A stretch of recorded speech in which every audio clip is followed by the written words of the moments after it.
Day, magkano naman ang magagastos pag nag-apply ka papunta dyan sa Hong Kong? So, ayan, based sa experience ko, Day, ang ingay ko, naglalakad dito, Day.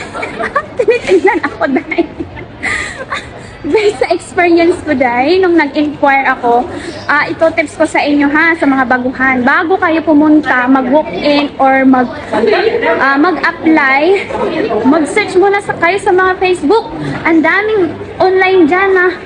Sa based sa experience ko, ha, iba-iba talaga yung processing kasi nakaraan meron nagsabi sa akin, bakit iba-iba yung ginagastos, pareha lang naman Hong Kong yung pupuntahan. So depende yan sa agency, guys. So bago kayo pumunta or mag-book-in, mag-apply, tanungin nyo muna kung magkano ang magagastos nyo, kung carry ba ng bulsa, kung kaya bang gawa ng paraan, 'di ba?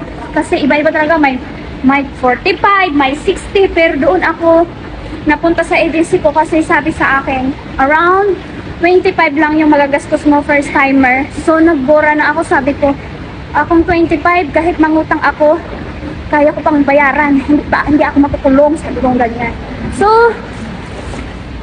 kailangan talaga mag-inquire muna kayo, ha. So, ayan, around 25 yung babayaran ng agency, din nakagastos din ako around 35 bago nakaalis. Hindi na yung kasama lahat-lahat na yun, dahil lahat-lahat na siya.